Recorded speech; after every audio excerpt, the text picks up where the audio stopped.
I'm Vicky Letch. I've been joined by Olly Smith. Hello. Hello, Olly. And today we are talking wine. What are we sampling today? Today we're going to be doing big reds, so that means big fruit, big style, high alcohol, lots of oomph, wallop, mallet to the face, get your steaks out, pour the glass. Big sleep at the end of the night. I think so, for 100 years. Should we talk like this the whole way through? Why do people talk like that when they're talking about big things? It's very kind of motor trade.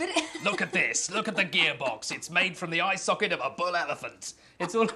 It's all that kind of thing. Okay, let's bring you back round to the vino. Let's come back into the vino. Now, Australia has made its name with Shiraz, which is one of the biggest, boldest, peppery black fruit styles of grapes imaginable. And here we have Yalumba Shiraz. Yalumba. Isn't that a great word? Great word. Yalumba. You just want to keep saying it like a spell. Yeah. Yalumba. Yalumba Shiraz, but they've put in there as well a little twist of a white grape called Viognier. And the reason they've done that is because A, the French used to do it, but B, it just takes back that power a little bit, so it's not completely overwhelming. Although you get that dark colour, you get all of that fruit. Viognier. Interesting. So are they the only people to do that? Do other people do that? Great question. The Thank French you. started it out in the Rhone, and the Aussies basically thought, wow, if the Frenchies can do it, we can have a pop at that as well. They put about 2 or 3% of Viognier in there, and it just makes it more fragrant. Shiraz can be a very peppery grape variety, and have a little sniff and a swirl and see what you reckon. But you should be, I mean, Viognier tends to smell of apricots, and you may be able to smell that, who knows. But it should be, I think, fragrant. You could just tell fibs, yeah. It's got more of a fragrant quality than a kind of... I've got to be honest, I'm not that trained yet. No, but it's kind of... It's still got that pepper there, but we're going to have something big in a minute. But this is pretty bold smelling. Yeah, very. Full-on fruit. I'm a little fearful. Are you a little fearful? I'm going in. Ooh, we should be holding hands or something. Right, let's tiptoe dangerously into the zone. I'm going in. Wow.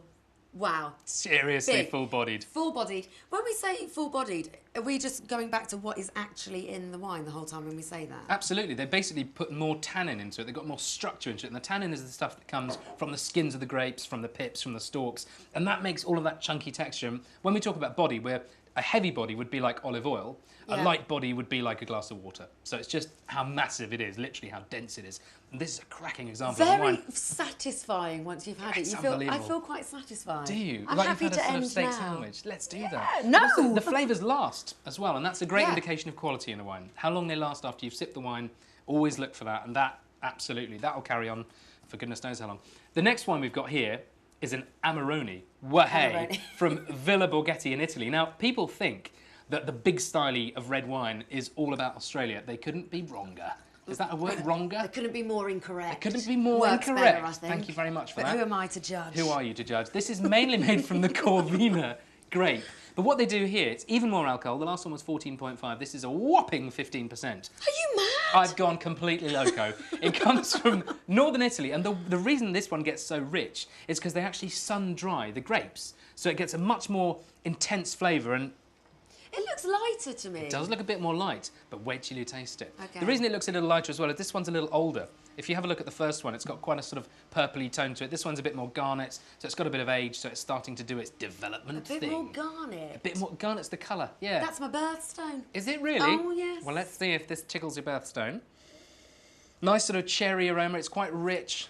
I've already done that bit. You've done that bit. Ooh, lovely. Actually, you can really taste the cherries. The cherry fruit is there, and it's absolutely divine. It's less heavy. It's less butch, this style of wine. That's beautiful. It's more elegant, I think, than the... taking that one I think so, and it goes beautifully with duck. Unbelievable. No, that is really delicious. I love it. Okay, so to recap, we have just spoiled ourselves. We have with big reds. We've done Yalumba's Shiraz Viognier, which is this bad boy here, and we've done Villa Borghetti's Amarone from Italy. Great. If you want to sample a big red, then do make sure you go down to your local wine shop. Make sure you come back to us as well, because Olly and I will be back talking wine.